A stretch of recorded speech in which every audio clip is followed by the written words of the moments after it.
तर पार्थ पवार बारामतीत शरद पवार यांच्या भेटीला एक महत्त्वाची बातमी।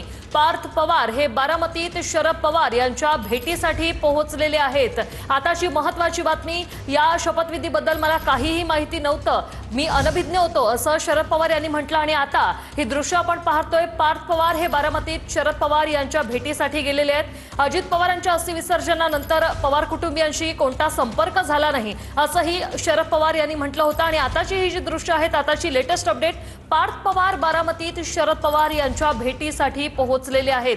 गोविंद बागेत सध्या ते दाखल झालेले आहेत। खऱ्या अर्थाने राज्यभरात मोठ्या घडामोडींना वेग आलेला आहे। एकंदरीतच सध्या स्थितीत काही वेळापूर्वीच जे गोविंद बाग आहे शरद पवार यांचं निवासस्थान, या ठिकाणी पार्थ पवार दाखल झालेले आहेत आणि खऱ्या अर्थाने ते शरद पवार यांच्या भेटीला गेलेले आहेत। राज्यात आज खऱ्या अर्थाने राष्ट्रवादी काँग्रेसची विधिमंडळाची 2 वाजता बैठक होत आहे आणि त्यानंतर खऱ्या अर्थाने 5 वाजता सुनेत्रा पवार या उपमुख्यमंत्री पदाच्या शपथ घेणार असं देखील समजते। मात्र सद्यस्थितीत पार्थ पवार हे बारामतीतील जे गोविंद बाग आहे येथे शरद पवार यांच्या भेटीसाठी दाखल झालेले आहेत। त्यामुळे ही बाब ही महत्त्वपूर्ण मानली जाते आहे। एकंदरीतच आपण पाहू शकता, आपण गोविंद बाग येथे आहोत आणि काही वेळापूर्वीच पार्थ पवारांची जी गाडी आहे ती गोविंद बाग येथे दाखल झालेली आहे। खऱ्या अर्थाने पार्थ पवार हे शरद पवारांच्या भेटीला दाखल झाल्यामुळे ही घटना, आजची घटना ही मोठी मानली जात आहे। कारण आज राष्ट्रवादीच्या विधिमंडळाची बैठक होत आहे आणि त्यानंतर उपमुख्यमंत्री पदाची सुनेत्रा पवार ही शपथ घेणार आहेत। कॅमेरा पर्सन विकी सह मी दीपक कापरे, TV9 मराठी।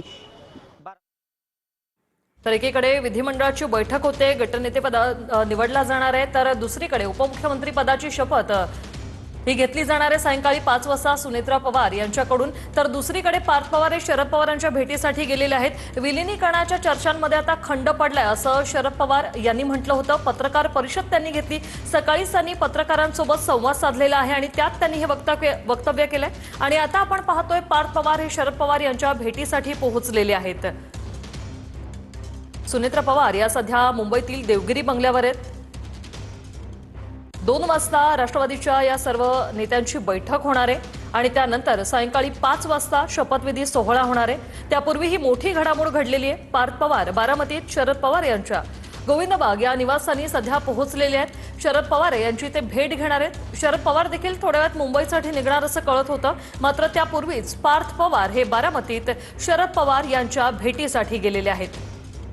त्यामुळे आता नेमकं होतं काय याकडे लक्ष असणार आहे। हे संपूर्ण राजकारण जे आहे ते सध्या पवार कुटुंबियांच्या अवतीभोवती फिरतंय। नेमकं पुढे काय होणार, काय गणित बदलतात की नेमकं काय होतं हे पाहणं महत्त्वाचं असणार आहे। मात्र सध्या पार्थ पवार हे बारामतीत गेलेले आहेत। मुंबईत सुनेत्रा पवार यांचा शपथविधी आहे, मात्र या शपथविधीबाबत मला काही माहिती नाही, तो त्यांच्या पक्षाचा निर्णय असं शरद पवार यांनी म्हटलं। तर अस्थि विसर्जनानंतर पवार कुटुंबियांच्या संपर्कात त्या नव्हत्या असं देखील त्यांनी म्हटलं। आणि आता पार्थ पवार हे बारामतीत शरद पवार यांच्या भेटीसाठी गेलेले आहेत। विलिनीकरणाची दादांची इच्छा होती आणि दादांची इच्छा पूर्ण करणं ही आमची सुद्धा इच्छा आहे असं एकीकडे शरद पवार म्हणाले। मात्र आता या निर्णयामुळे या विलिनीकरणाच्या चर्चांवर खंड पडलाय असं वक्तव्य शरद पवार यांनी केलं होतं। आणि आता पार्थ पवार हे बारामतीत शरद पवार यांच्या भेटीसाठी पोहोचलेले आहेत। सुनेत्रा पवार शपथ घेणार आहेत, हा त्यांच्या पक्षाचा अंतर्गत निर्णय असं शरद पवार यांनी पत्रकार परिषदेत म्हटलं। आणि आता पार्थ पवार हे बारामतीत शरद पवार यांच्या भेटीसाठी गेलेत। काही वेळापूर्वी रोहित पवार हे देखील गोविंद बागेत दाखल झाले।